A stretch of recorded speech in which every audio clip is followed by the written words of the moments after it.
I'm Micah Brandenburg, founder and CFO of Profit Potential, and I'm here with Jeff Lerner, founder and CEO of Entre Institute, builder of, I think, multiple companies in the $5 to $50 million space, Inc. 5000 winner at least 5 times that I know of, best-selling author of Unlock Your Potential and a podcast of the same name. And in light of all that, Jeff, it's great to be able to call you a friend and be in conversation with you today. Oh, I'm so stoked to be here, man. I'll try not to degrade the conversation into just like catching up and telling war stories. I know we have relevant subject matter to talk about, but it's great to see you and always great to have an opportunity to catch up, Micah. Well, hopefully we can have some fun at the same time too. Oh yeah. So we're here to talk about what makes remote work effective. And I know you've built several companies that are fully remote and you've got a past there, but I just want to hit a topic right out of the gate for anybody who's listening for this, and that is this topic. Are you for or are you against remote work? Well, I'd probably send a ripple through Entre if I said I was against it, since I have about a team of about 150 people that are all remote. That's the first.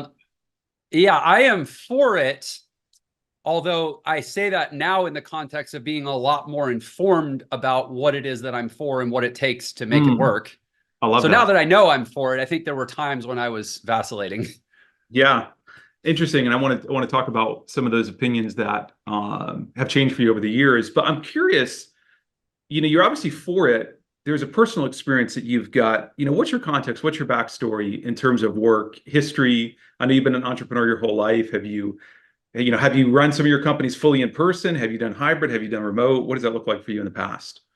Yeah, so I think Entre is probably, well, I would say Entre, and to some degree my last business, which was an agency that had about 60 people at its biggest, and that was a physical, on location business. And so that's my compare contrast experience. Is really that agency was called Zerly, running a 60-person business. Okay. That ran for about 5 years, that had an office, versus now about 150-person business that has no office.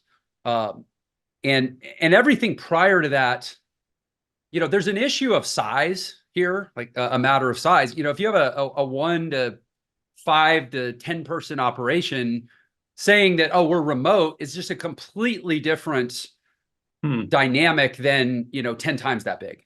Right. Also, I mean, what do you see as a difference in what it sounds like you're saying? There's as you get larger, there's a challenge with being remote. So what is that challenge for you? Yeah, absolutely. So, I mean, like prior to Zerly, that was the first company I've ever had. Frankly, that was the first time in my life since I was 16 years old that I've ever gone to an office. Everything I had done entrepreneurially before that was either done out of my house or a buddy's house or a group of people working out of their houses or whatnot. But none of those concerns really got bigger. Prior to Zerly, I didn't have teams of more than like 10 or 12 people. Yeah. And so I would have told you then, oh, remote's great. It's easy. Everybody just, and that was pre-Zoom, pre-Slack. We didn't even have the tools back then, but it just worked well enough. But mostly because it was small enough and scrappy enough that everybody involved was very entrepreneurial, very self-motivated, very willing to do 9 different things that weren't necessarily in their role description and so forth. But at 150 people, or even I think if I had tried to run Zerly at 50 or 60 people remotely, it's just a completely different it's kind of a sport specific skill set, right? It's one thing to have a great athlete, but if they're going to be a great athlete and remote, I'm using it obviously an athletics metaphor, there's another set of skills you need to validate that they have, or else they might, not only fail, but fail quietly in a way that costs you a lot that you don't see. Yeah, that's a really interesting point you bring up. And of course, I want to acknowledge out of the gate, remote work, at least hybrid work at minimum, it isn't new, right? I mean, 20 years ago when I started my career in finance, even working for global banks, I mean, we didn't work in the office all the time, right? We were out seeing clients. So right. I think what's happened is just the 100% remote has become more common. But to your point, Jeff, you talk about some of the skills that people need to be successful for remote work. What is your experience over the last number of years? How do you think about that? What are the skills that you're looking for? Or conversely, what are some of the lack thereof that have really made it challenging with employees? Well, I think the historical perspective that you bring up is really, really relevant because yes, there have always traditionally been remote workers, particularly anybody doing outside sales, Yep. or maybe certain business development functions. But those functions tended to attract certain personality types, or at least certain personality types tended to excel at those functions.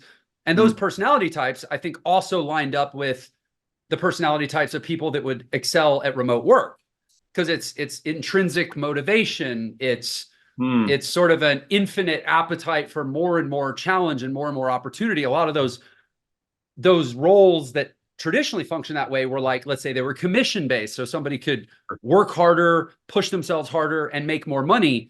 I think what's changed now is that you have a lot of functions that have tended to attract certain types of people that have frankly never been pressure tested of whether or not they're intrinsically motivated or self-determining or highly accountable or motivated by the types of incentives that are more entrepreneurial, frankly.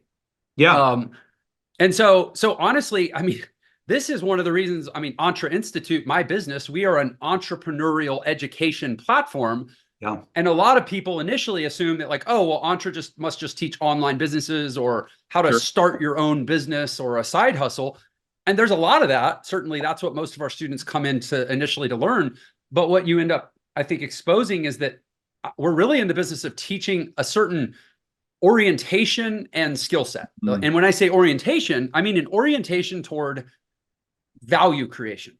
How am I creating value with everything that I have at my hands to access in the context of my job or my contract, my independent contract, or my freelance engagement, or my business that I own, or my investment that I'm making? Like, there's lots of different ways to make income, but a lot of us are sort of used to a passive participation in a larger machine where it's like, just stay in your lane, do your job, and get paid what you get paid.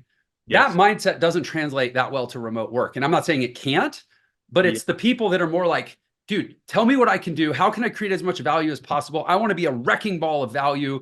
And those are the people that are just going to not only, I think, be tolerable in a remote context, but actually be unleashed. I like your thought, and you're hitting on something that I've thought and reflected on pretty decently over the last 6 to 12 months, and that is personality. And how, even in sort of a polarizing conversation where some people are like super for remote work and some are super against it, how personalities play into that. I was sort of curious to ask you, in the business world, we're obsessed with understanding ourselves, a little bit narcissistic, if you will, whether it's DISC test, Myers-Briggs, Enneagram, all this sort of stuff. Like, where do you fall on some of those tests, and how do you think your own personality and sort of predisposition has played into your own experience with remote work, the enjoyment, quite frankly, that you've had with remote work? Yeah, I mean, we've done Myers-Briggs. We've used DISC in our hiring process. I know our recruiters have. I guess for context, Micah used to run basically the entire business services team at Entre as our CFO. So you probably know better than me some of what we use in recruiting. Oh, I mean, absolutely. I mean, obviously we worked together. I worked as your CFO for 2 years at Entre as we scaled the company. But yes, lots of different things. Are you personally familiar, just off the cuff? Like, do you pay attention to any of those tests? Do you know where you rank on some of those things? And how do you feel like that's played into, your enjoyment or lack thereof with remote work? Yeah. So Myers-Briggs, I'm an INTJ. Enneagram, I think I'm an 8, I want to say. Okay. Which is a protector, interestingly. Yeah. Whichever one a protector is, I think it's number 8. Okay. So I actually do think there's, whether or not there's merit to those like archetypal outputs of those particular tests, there is absolute merit to certain personalities being a better fit versus not for remote work.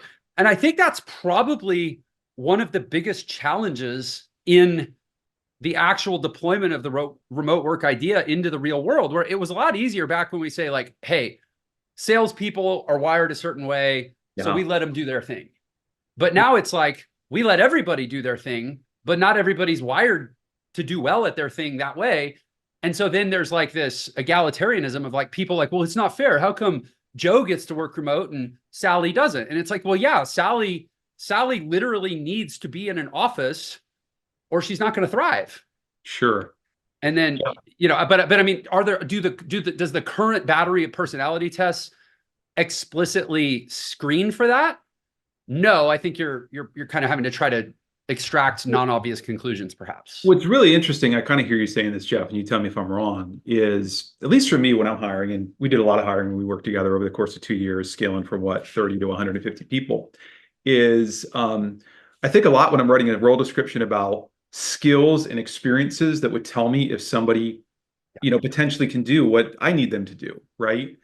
And so we think a lot about that when we're hiring people, but you're almost proposing that based upon personalities, that people might have another dimension of skills or experience that might make them a fit for remote work or not. That's kind of what I hear you saying. Maybe I'm Yeah. Well, so I'll walk you through the last two executives we hired at Entre.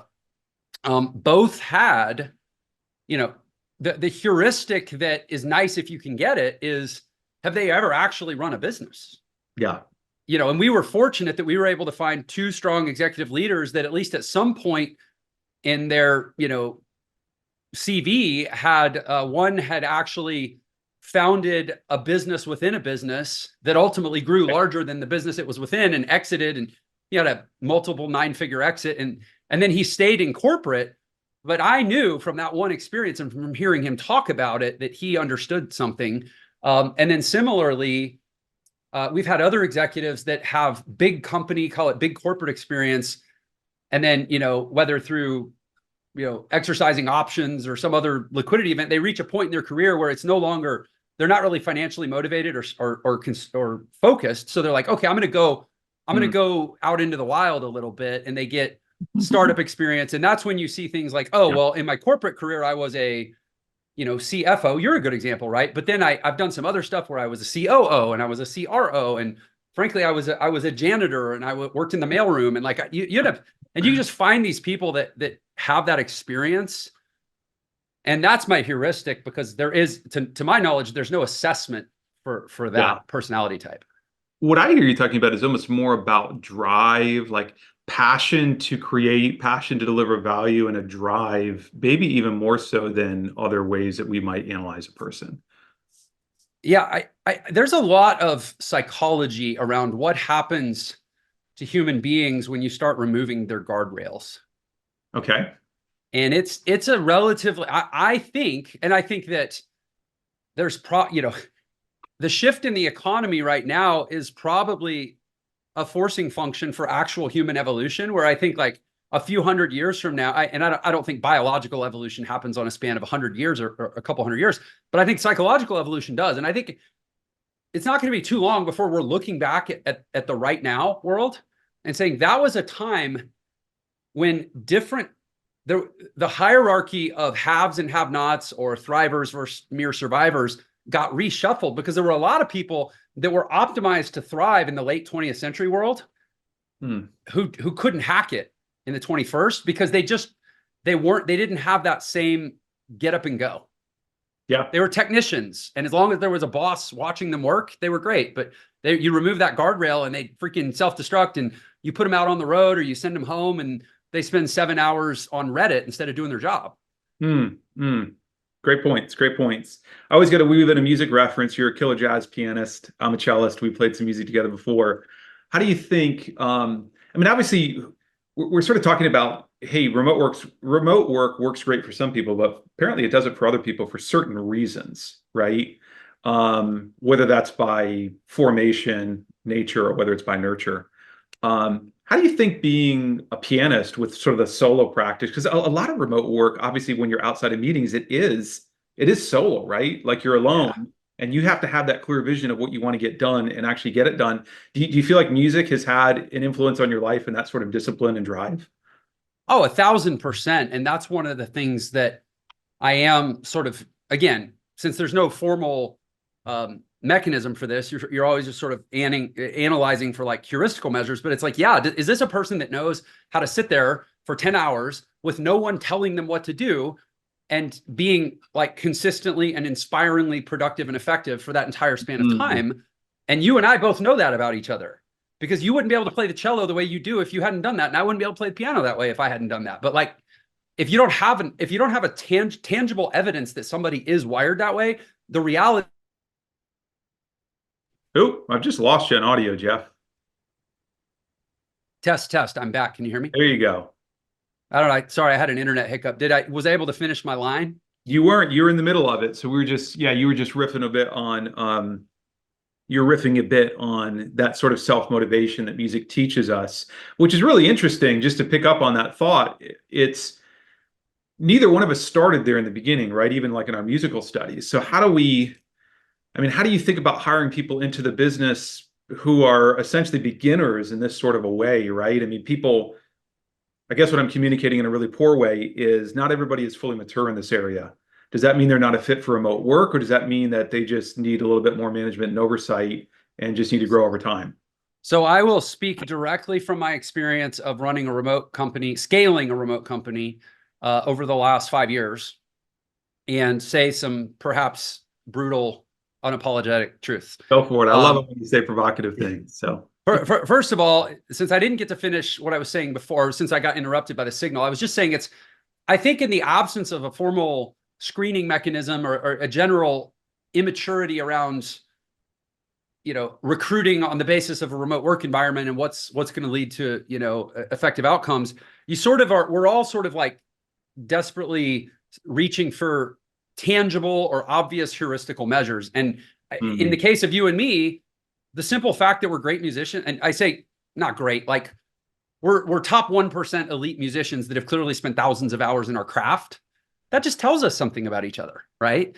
yeah, So if you don't have that, and I'm not saying, I mean, if you limited your hiring practices to only hiring people that were like elite performance artists of some type, yeah, or maybe athletes or elite performers of some type, let's say, maybe that's too small a pool.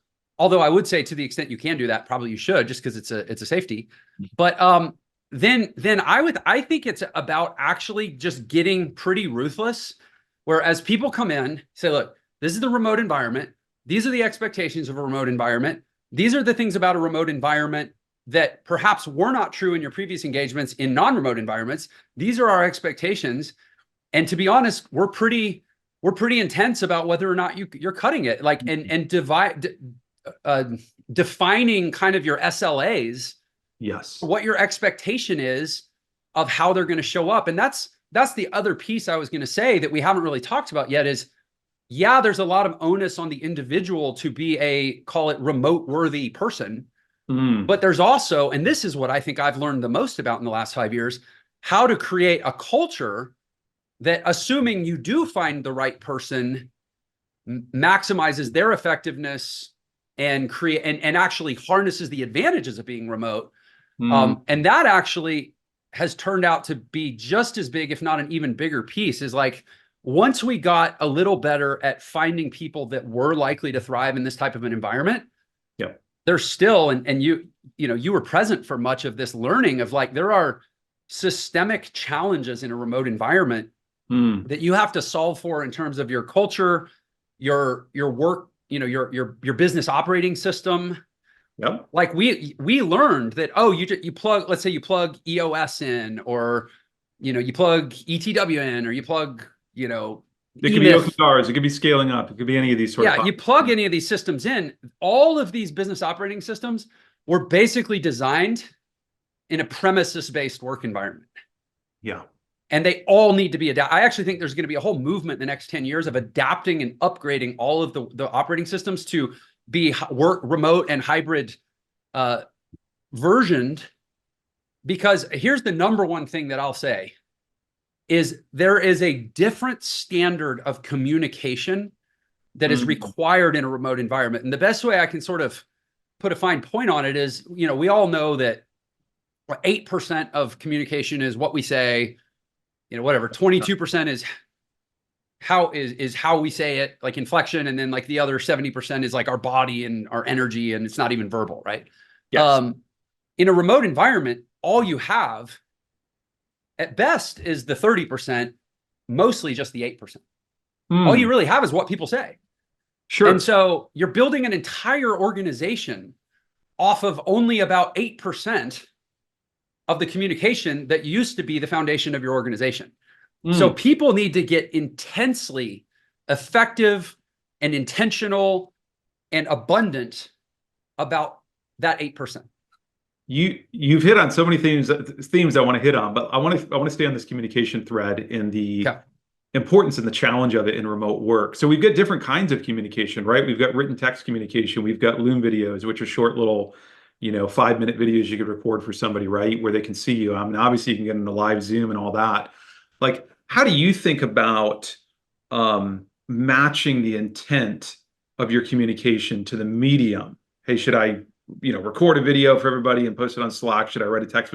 Is that something that you think about? Is that something that you've seen certain mediums be more effective than others? 100% certain mediums more effective than others. I think that, first let me sort of highlight or give an example of the general challenge that you're up against, right? Like when you bring people together in a conference room to talk through an idea, I could pull, let's say I could pull Micah out of that room unknowingly and say, hey, Micah, come here, I need to talk to you. And you just get up and leave. I say, hey, tell me how all 5 of the other people in that room are feeling about that idea. And you'd be like, oh, well, Sally seems to love it. She's really engaged. And I don't know, Bill must have something going on. He seems checked out. And Tommy is, I think he likes the principle, but he's not clear on the details. Like, you'd have a sense of where everybody was at. Correct. If I pull you out of a Slack workspace, hey, tell me how the 5 people you're talking to feel about that idea. You're basically you have no data other than exactly what they've told you. Yeah. And that loss of, first of all, there's an energetic loss where that resonant of the energy is what bonds the team. It's what forges the alignment. It's what creates the reciprocity and the desire of one person to pick up where another person is weak, and all the internal compensations that happen within the team dynamic. Like, none of that exists by nature in a remote environment. And so you're having to overcome that deficiency just by explicitly saying everything, or else it doesn't exist. Yeah. And so that's the big sort of structural challenge. So then when it comes to the communication channels or the mechanisms for communication, I think you have to become very intentional. When do I record a voice memo? And especially for me in my organization as a CEO leading about 150 people, I have all these different stakeholder groups of different sizes, different levels of closeness and connection with me. And so to say, like, okay, when am I going to use a voice note to inspire someone versus a screen share so that I can specifically highlight something versus putting it in writing? One of the things I've noticed is that a lot of clarity gets lost because people take the path of lesser resistance and they start going to a lot of like screen recordings and voice messages because it just feels less onerous than having to type our thoughts out. Yeah. One of the huge practices in business I've been realizing the importance of myself over the last number of years is writing. Because through writing, we refine our thoughts and our thinking. So whether I'm writing a brief to give to you as a CEO, or whether I'm, preparing an agenda for a meeting, writing often is very clarifying. I think what I hear you saying is, when you can just press record on the screen, if you haven't already done that before you record, then a lot of intent gets lost. Is that what you're saying? Oh, that's exactly what I'm saying. Yeah. And the best executives we have, frankly, at Entre, we have a pretty, I would say in general, we have a really awesome and also diverse executive team and management layer too. Like, we've done really well in general on hiring because I think what we're doing is cool and novel and people like the idea of being a part of it and they see growth potential. But by far the best executives I have are the ones that I'm pausing to make sure I really mean this as a rule, not just a guideline. I would say the best executives we have almost uniformly write their thoughts much more than they speak them. Or at least they write them before they speak them. Yeah, that's really good practice. I'll share with you one of my own personal beliefs, and this was obviously shaped by a career that started in finance, but really on the relationship side. I've always been involved in client relationships, even when I was at banks loaning money for a decade. And that is, you have to choose the right medium for your communication that matches the intent of it. So if it's just informing, right? And I don't want to persuade you. I don't want to sell you something. I don't need to collaborate with you. Well, I can do that in the written word, or I can send it asynchronously via an email or a Slack message or all that. But if I want to persuade you, or I want to collaborate, I want to debate an idea, I'm never going to be able to do that asynchronously, most likely. Right. I'm going to need to get live or go back and forth. And I guess the question I've got for you is, Is that really any different in remote work than it is in physical companies? I mean, if we were a physical company, an in-office company, if you were running an in-office company with one location, wouldn't you still be making the same decisions around, well, hey, do I record this message and send it to the whole company? Do I have a meeting, but who do I invite to a meeting? Isn't it really just the same questions we're asking ourselves about who the content should go to and what the content should be and the right medium? Yeah, I think it is. And I think that I would sort of generally respond to what you asked by saying your best performers in any environment and in any organization. I mean, there's a number, depending on the role, there's going to be different skills that drive who's the best at what. But the generalization is they're going to be people that are highly intentional and highly effective communicators, which means they will naturally translate over to remote work and sort of almost intuitively, maybe you give some feedback here and there, but like they just sort of intuitively make that transition well because they're already attentive to communication dynamics. I think that the group of people that have really, like, where all the reshuffling is in the middle. It's like the fat part of the bell curve in terms of employee effectiveness and production. There's people that were like pretty decent, even perhaps above average producers in an in-office environment. Okay. That fall off to near worthlessness in a remote environment because maybe they were in a role that didn't require exemplary intentional communication, but as long as they did their work and they passed people in the halls and people had a general sense of what they were up to, and there was a lot of like nonverbal communication or at least experiencing of each other that just sort of happened by default. But you put that person at home on an island and they might, in a very real sense, they might not even exist, or you might not even know if they exist, and or they might be doing great work, but the anxiety that you as a manager are having about the fact that their great work isn't visible to you detracts from the quality, detracts from the value of the work itself.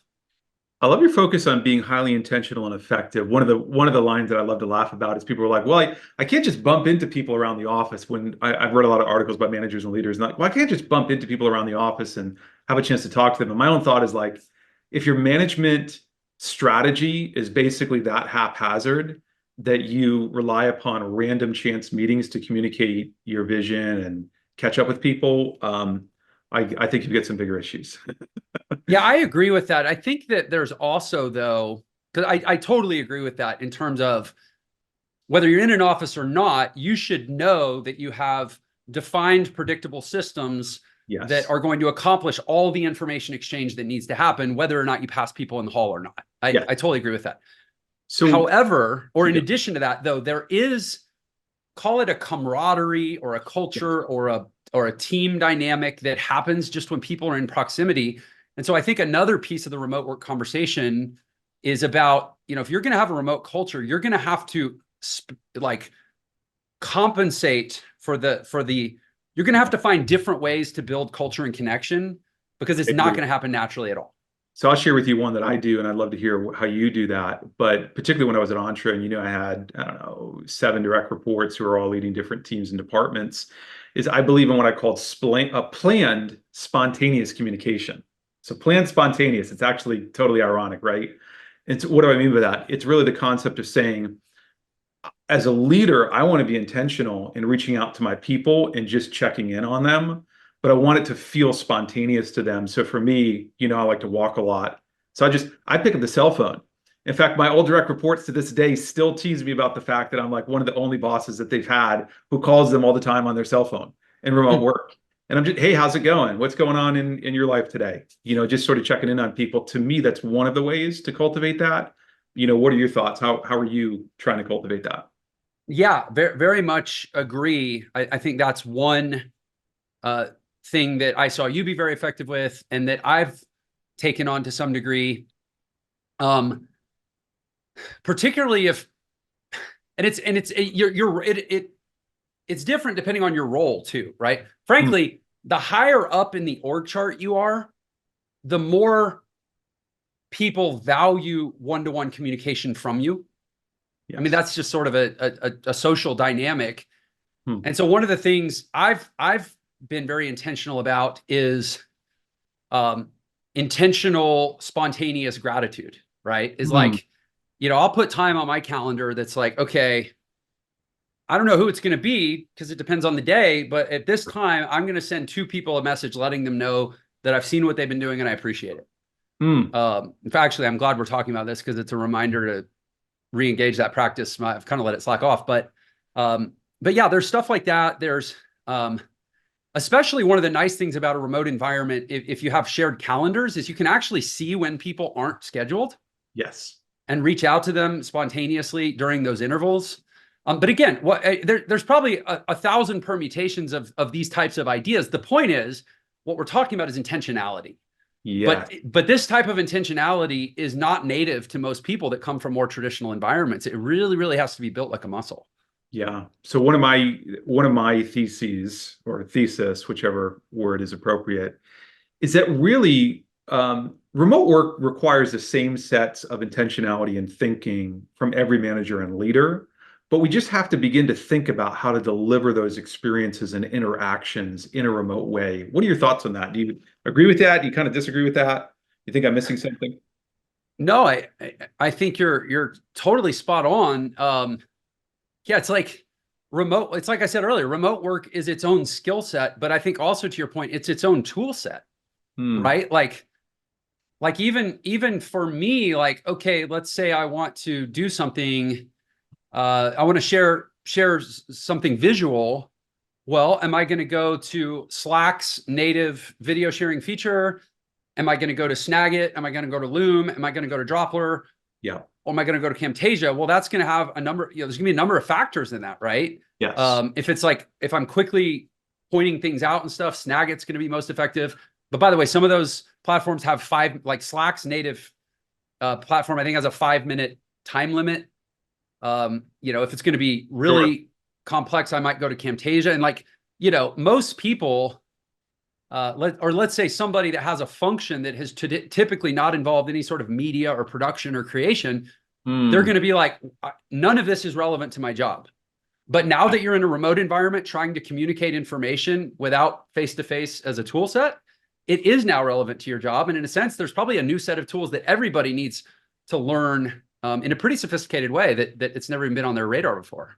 Yeah, I think you're hitting on something there as well, because particularly, a lot of remote work companies that are on Slack or they're on Microsoft Teams, and you've got all these different channels. I know one of the things that I, have thought about a lot is really writing posts in a way that thinks about the audience. So I think part of being intentional in remote work is really, again, thinking about the audience who needs to receive the communication and all of that, but literally figuring out almost in social media style, like I'm going to write a hook as a headline and I'm going to bold it. Yeah. Have 3 little bullets. And then I'm going to be like, hey, if you want to hear more, watch this video. And I know at least for me, when I would post in a lot of like company-wide channels, as opposed to like small team channels, like you've got to be thinking about writing your content in a really engaging way to get people to read it, which is part of being intentional.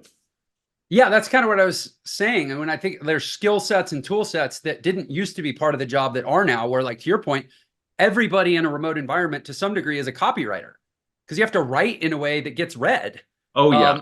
And there's also an etiquette and a style component where like, okay, I have a message I want to convey and I run it through like the DAISY model in my mind. I'm like, okay, I know who my DNAs are, my driver and accountable parties. And then there's like, well, who's consulted that I'm soliciting input from, who's informed that I'm just broadcasting information to. And then does that align? Is there already a channel that's created in Slack that has that exact group of people in it? Or is there should I take it, off to the side as a thread? Yes. Do I copy it back into the main feed? Do I create a new direct conversation? Even at the level of like, okay, let's say there's 7 people that I want to inform about something. So I create a Slack, a direct message channel with 8 total people, myself and 7 others. But then I go, oh, wait, you know what? I need to loop the creative team in here on this too. And that's 4 more people. But Slack has an 8-person limit on a direct message thread. So now I have to convert it to a channel. And so it's like, you can imagine, I sort of feel for people like as entrepreneurs. I know you've been entrepreneurial before. I'm obviously, I'm pretty much unemployable. I wouldn't even hire me for myself. So I've always had this mindset of like, whatever the thing is, I just got to learn how to do it myself. But for a lot of people, I have empathy of like, man, I just want to work from home. I didn't know there were going to be 17 new things I have to learn in a completely different way I have to learn to think. Mm. That's the choice. Who to communicate to, where to post it, the medium. I mean, yeah, I really think you're onto something with the high level of intentionality and then the strong ability to write and communicate. I want to get your thoughts on a couple of common challenges that we hear about remote work. But before we do that, I would not be a good CFO unless I asked you a great finance question in this conversation. All right. That All is, right. you've obviously led multiple companies over the last 10 years, not just Entra. A lot of those have been in the Inc. 5000 for a lot of hyper growth. Talk to me just for a moment. Like, what are your biggest lessons on people and how they either power profits or become a drag on them? I know this is something you've thought about a lot, and we could probably do a whole another recording on just this. But what would be your biggest lessons you've culled about hiring people and leading people and how they either are going to power your growth and profitability, or quite frankly, how they're going to be a drag on it? What would you share? Yeah, so there's the old adage of hire slow, fire fast. Okay. I would say in a perfect world, or in the absence of other factors, I would actually say in a remote world, hire even slower, fire even faster. Okay. Because if your spidey sense is telling you that someone isn't fully engaged in a remote environment, but you're sort of shying away because you're like, well, I can't see them. I haven't verified it. I can't tell if they're at their desk or not. So I'm going to give them the benefit of the doubt. Don't give them the benefit of the doubt. The benefit of the doubt will destroy you in a remote environment. And that's kind of harsh. That's what people have taught me, not what I've imposed on them, is that the benefit of the doubt will murder you in a remote environment. But we also know that in the job market today, dragging your feet in a hiring process is a great way to lose good candidates. Yes. Because they've got multiple irons in the fire. So it's like, I would say hire as slow as you can, right up to the point where it's too slow, but also fire even faster. And then as far as the net gain or loss on a people basis, yeah, it's kind of like, don't be wooed or wowed on the sole basis of that which was very impressive and important to us 10 or 20 years ago, before these concerns existed. Okay. They can be really strong technically, really strong in subject matter, really strong in historical performance, really strong in a lot of different areas. But if they aren't optimized to thrive in a remote environment, that is a bigger negative than probably every other possible positive stacked together. So it sounds to me, if I was to riff on that with you, somebody who is really going to take your advice to heart would really want to think very deeply about what is it that makes somebody excel in a remote environment. We've keyed on at least two things in this call: a high level of intentionality and a great ability to communicate, both written and spoken. And so that ought to work its way into the role description, not in just the typical boring way, right? But that's going to be something you've got to have a way to suss out, to flesh out in the hiring process. And if you're not doing that in the hiring process, it's very likely that you could be hiring somebody who's a domain expert, might even be a great people leader in office, but they're just not suited for the remote work. Yeah, and are you using it in the interview process, right? I mean, the typical quote job interview is two people sit down and talk. Yeah.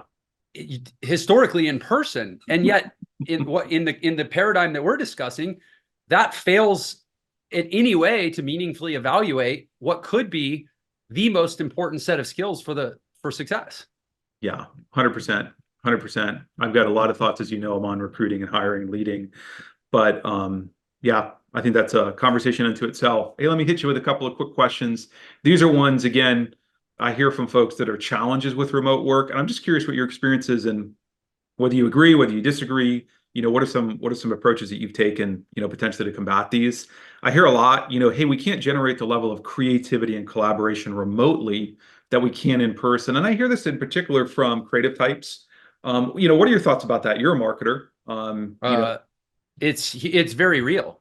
Okay. Frankly, I would actually say that at Entra, we had an extended and almost catastrophic period of creative stagnation that was a direct result of what you're describing, which is like, first of all, I don't know that there's really such a thing. There's definitely such a thing as asynchronous collaboration. Okay.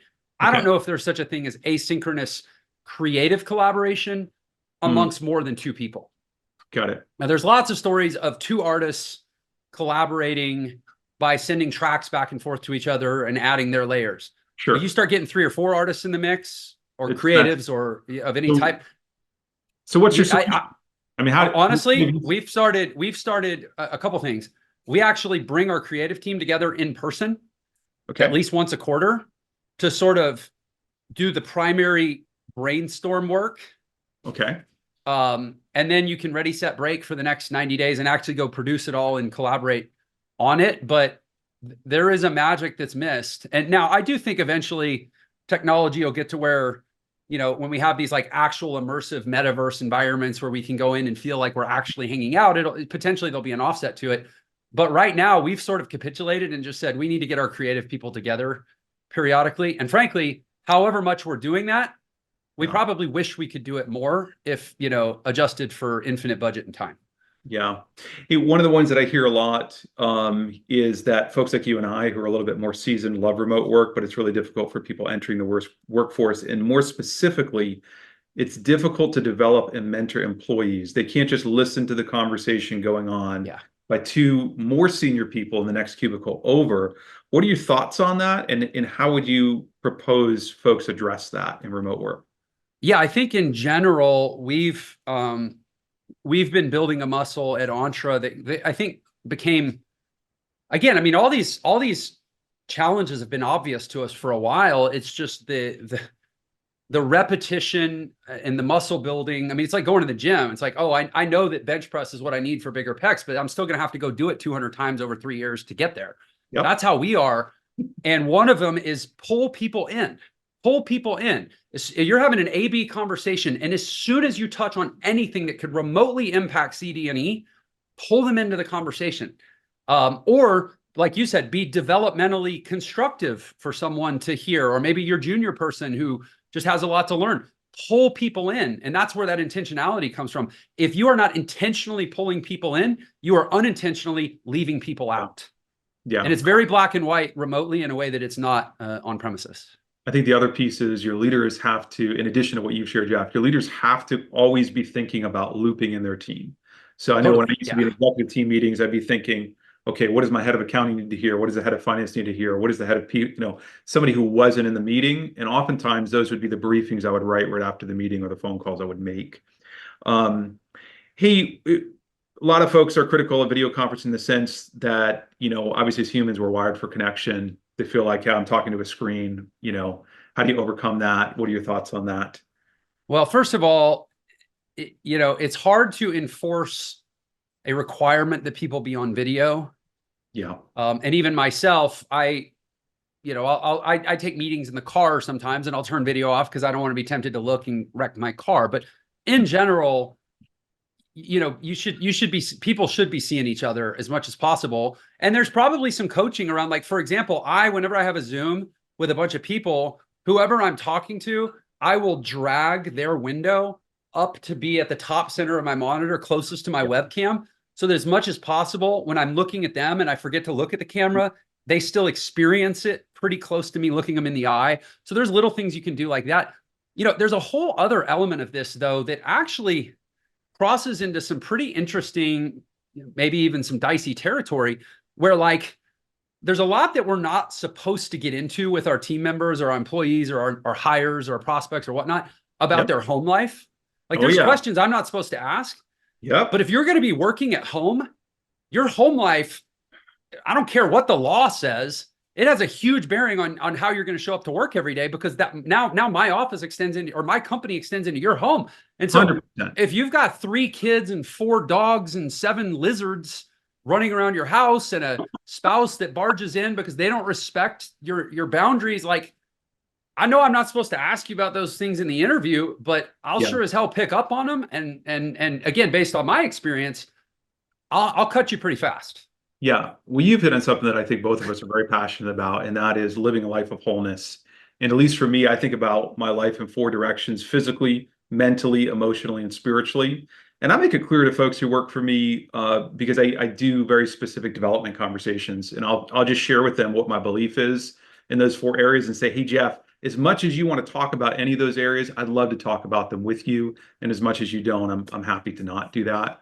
But yeah, I found, to your point, I found that the most powerful things in business, and I know you believe this because of the book you've written and our work together, some of the most amazing ways that we unlock our potential, the title of your book, and even grow in our role as a leader, is to really focus on, the non-work things, the emotional, the spiritual aspects of who we are as humans. So I'm 100%. Well, and I think the perspective, because again, I think there's two perspectives here. There's the perspective of what does remote work mean to an employer, and what does remote work mean to an employee?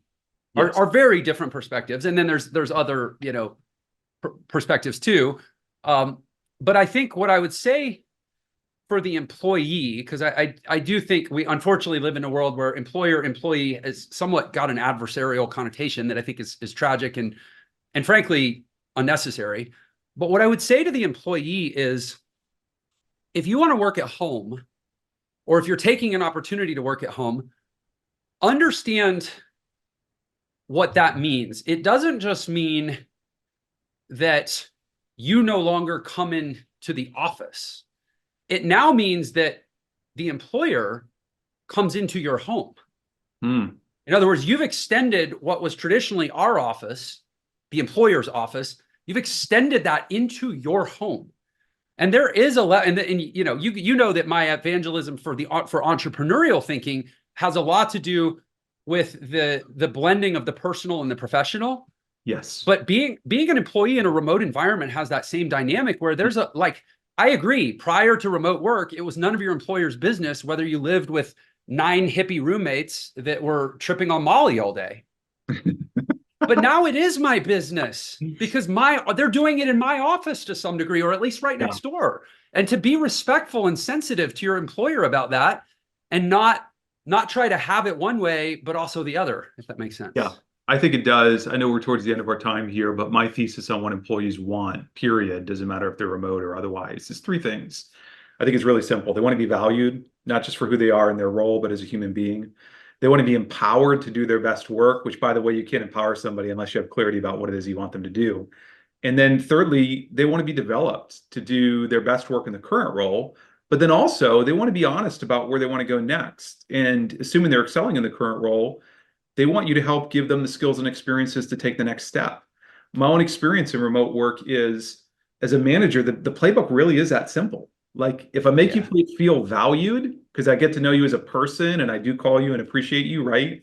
And then I give you this immense level of clarity about what it is that I expect from you. And I don't expect you to be logged onto the computer, 24/7. It's a results orientation rather than an effort orientation. And then I have an honest conversation with you and I just say, hey, Jeff, I want to help you get the next thing, even if it's not here at our company when the time is here. I think if you really live that out, I think employees will go to the mattresses for you. That's my own opinion and been my own experience. Yeah, I agree in general. And I think you honestly, sort of crystallized this whole conversation with one thing you said, which is effort orientation versus results orientation. I think in a remote work environment, the meta trend, since remote's here to stay, it's not, it may yin and yang, but it's not going to go back to non-existent.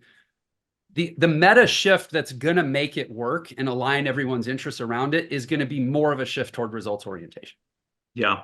At the end of the day, that's how you get away with remote work, is you deliver the same or better results independent, because now that there's less ability to monitor effort. Yeah. And isn't that liberating and freeing also, both for the people who are in it, who really want to help their company achieve, better results and the targets that are there. You don't have to micromanage people, right? You set very clear outcomes and you say, hey, are you achieving the outcomes? Oh, you're not. Okay, well, let's have a conversation around the barriers and why you're not. And it just becomes a constant iteration process, but you don't have to micromanage people if you have that level of clarity. So yeah, I think done well, remote work is better. Done any less than extremely well, remote work tends to be worse. That's one way to think about it. At the, you know what I mean? It's a very high bar. You get over that bar, it's amazing. But everything below the bar, it deteriorates because human nature. Yeah. And it feels like, my own experience reading many articles online about why folks want to go back to the office and this sort of stuff, or companies that are, perhaps even, reticent to adopt a hybrid model. Mm-hmm. They really haven't thought through how to deliver that new experience and address some of the challenges we've talked about today. And so it does kind of fall flat for them. Like, they do look at it and say, wow, this is a failure. But it's not because remote work in itself can't be successful. It's because they really haven't thought through some of the activities and the motions that we've talked about today. Yeah, like I said, there's a white space for someone. And at one point, you and I were actually talking about this within Entre, but there is a white space for someone to create the new updated business operating system for remote and hybrid environments that really bake in all of these considerations.